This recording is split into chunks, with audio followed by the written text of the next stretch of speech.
everybody talks about the market stats are, and we see all these things on Instagram and stuff, but I want to hear it more from your eyes and what's coming from Anne's world, like anecdotal, if we have to kind of get that nitty gritty, like what do you see? Absolutely.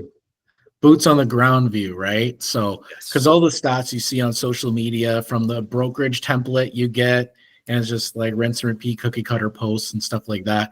Those stats are always lagging a month behind, right? Because we get the stats on the first of every month from the local listing board, and then it compares it to last year and kind of just rinse and repeat, right? But so if you're just following that, you're going to be a little bit behind.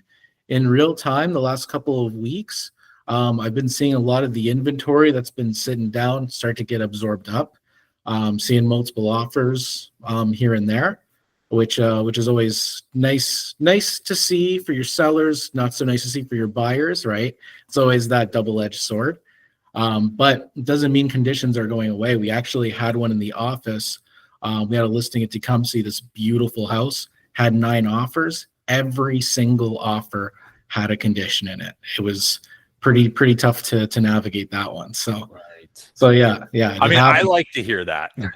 Yeah, I like exactly. to hear It's great for buyers. Is it, like you said, it protects the buyer a little bit. We don't have to get crazy with these cash offers all the time. But like, do you feel that there's these pockets happening? Like I have a client in Forest Glade, for example, right now, and he's been sitting on it.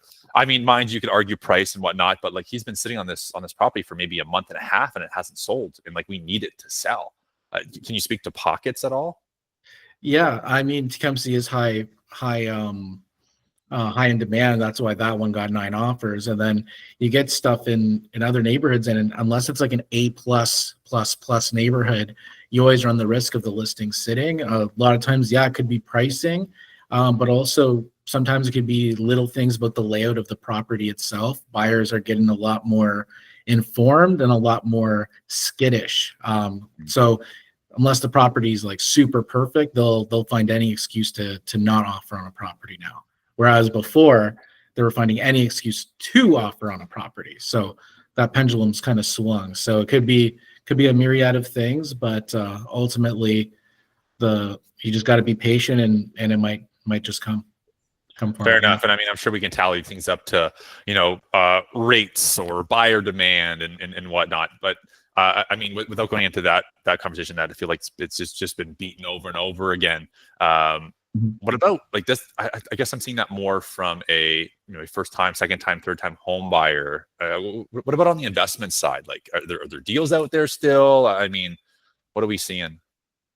So before we had the rates getting cut, nothing was really cash flowing. Now that we've had a few cuts, I'm starting to see a lot more green on my cash flow. So I have like a chart where I do the cash flow projections and everything, and it's green if it's positive, red if it's negative. I'm starting to see some things with green again, which is definitely getting some investors off of the sidelines. I just actually threw a couple offers on some, not for myself yet, but a couple of investors threw some offers in on a couple duplexes. We have something here that's listed that the rents they got it signed up for, and with what the current interest rates are, I was like, wait, this duplex is cash flowing like $700 a month. I haven't seen that since 2020 or something like that, right? So Sure. the numbers are starting to get a little bit more attractive, which is bringing investors back into the market. Cool. There's a million things I'd like to dive into on that. I know you're a real estate investor yourself in Windsor. Yeah. But tell me a little bit. I think you have a listing right now, actually. Yes. That's out in the market. What can you tell us about that? Yeah. So shameless plug here. 169 Vermont in LaSalle by the waterfront. Stone throws away from the LaSalle Landing development there. So this is your classic grandma's house. Same family's owned it for 40 years. It is an estate sale, so it comes with the older finishes. And so with that one, it's got good bones. You just got to do some updates to it. And if you ever want to see how location affects the activity on a property, this thing's already at 23 showings already. Typically, it's the race to 25 showings when you're listing a property.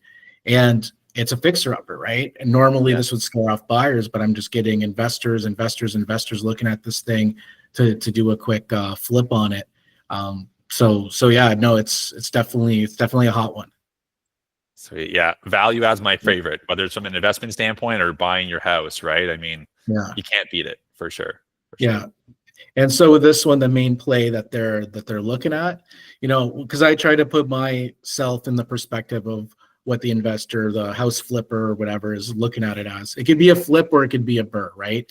Either you're going to just resell it after the renovations, or you're going to rent it out and call somebody like Matt Mortgages to refinance it and pull that out for the next one, right?